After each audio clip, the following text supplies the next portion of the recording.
Bu kəndin övladları ümumən 1-ci və 2-ci Qarabağ müharibəsində 60-a yaxın şəhid olubdur. Daha dəqiq desək 16-sı mülki, 42-si isə döyüşən ordudan. Əgər biz iş başında güllələnmiş Mikail Gözəlovu və milli hərəkət başlayarkən o darısqal yerdə ürəyə partlayıb dözməyən Xudu müəllimi də o şəhid qisminə əlavə eləsək 60 nəfər olur. Bunların içərisində 4-ü 2-ci Qarabağ müharibəsi dövründə, digərləri isə demək olar ki, 1-ci Qarabağ müharibəsində əldə silah döyüşüb şəhid olan adamlardır. Çox gənc yaşlarında onlar cəsarətlə, qorxmadan ermənilərə qarşı döyüşdə öz canlarını şəhid vermişlər. Məsələn, Nizami həkim ali təhsilli həkim idi. O vaxtilə Xocavənd rayonunda göz həkimi işləmişdi. Bir neçə ildən sonra Ağdam Göz Xəstəxanasında işlədi. Başqaları kimi o da öz həkimliyi ilə məşğul ola bilərdi, yaxud da arxada yaralanan adamlara kömək eləyə bilərdi. Amma mən şahidiyəm ki, xüsusilə Qaraqaya postu tərəfdən, Şelli tərəfdən olan hücumlarda da Nizami həmişə demək olar ki, döyüşün ön postunda olurdu. Çünki həmin döyüşlərdə biz də onların yanında olurduq. Demək olar ki, oradan çəkilmirdik və o dövrdə 93-cü ildə Nizami də rəhmətli Allahverdi Bağırovla eyni gündə düşmənin bastırdığı minaya düşmüşlər və onun Mərclə kənd qəbirstanlığında dəfnində də gəldi iştirak elədik.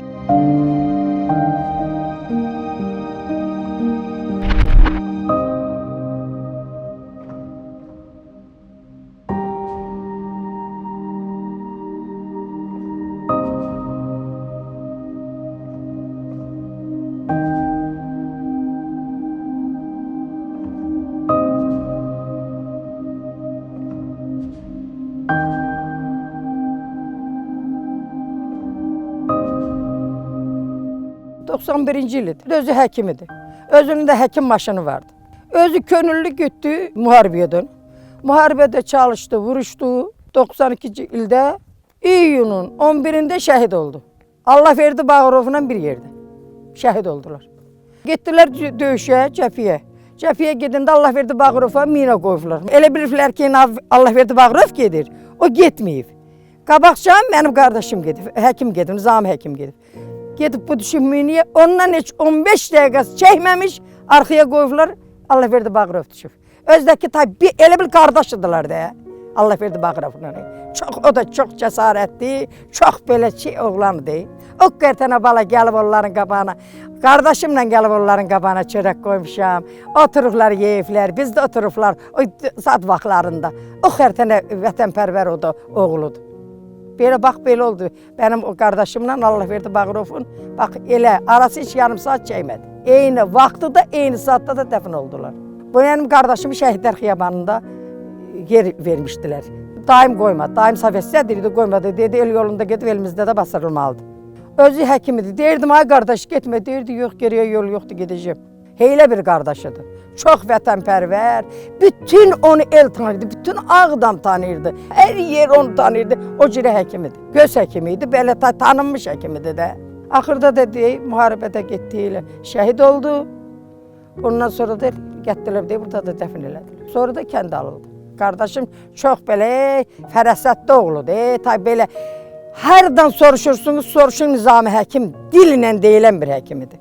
O qərtənə vətənpərvəridir ki, o qərtənə belə hamıya can yandıran, ondan sonra nə bilim də el üçün, ondan sonra bütün hər bir şey üçün də canından keçir, axırda da canından keçdi.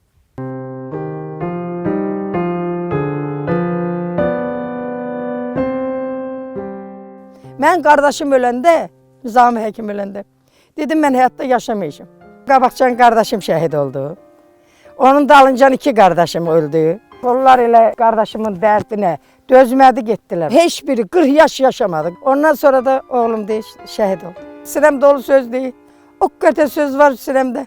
Deyirəm aşıq çal balabanı, asta çal balabanı. Allah heç ana görməsin tərsinə balabanı. Babamın dərdi mən lap pis eləyim ay qızım.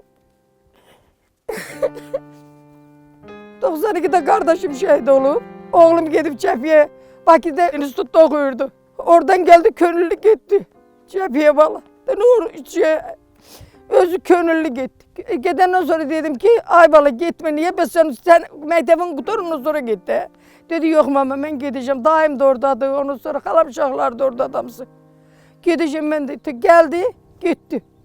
Gittiler giden kimi Karakent uğrunda dövüşlerde 3 defa yaralandı kızım. Geldi Bakı'da hospitalda yattı. Adam'da yattı. Yara sağalan kim bir de gitti dövüşe. Gidenden öyle bir 3 ay sonra, 4 ay sonra dekabrın 30'unda şehit olur. 19 yaşında, 20 yaşına geçmiş. Gittiler şehitler Xiyabanı. Deyip gitmişim şehitler Xiyabanı'ndan özüme yer almışım. Kamandır adamı sonra ne tentene çalgı. Aşık tersine çalındı balonun içine. Hele tenteneyle onu apardılar şehitler Xiyabanı'na basıdılar. Bakı'da. El orada da bir havvak gelirsen şehitler Xiyabanı'nda. Okuduk uşaklarda tələbələr kalanlar.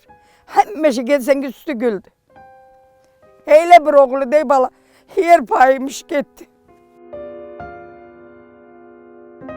Okkar tarzıları vardı, okkar tarzıları vardı onun. Okkar tekeşen okuyordu. Sınıfta bir tane getirdi. Derim Allah'ın özbür altında bala. Benim de oğlum bir nişanası olaydı. Bir kızın elinden tutaydı, ben o kime geçsen o da bala derdim bala valla. Keşke Allah'ın özbür altında bir nişanası olaydı. Yurdu yursuz, yurdu nişanasız. Ben ölene sonra ne iş olacak? Nizami doktorun uşaqları neçə yaşındaydı hadisə vaxtı? Hamısı körpeydiler. Şehit olanda böyük uşağının 13 yaşı vardı.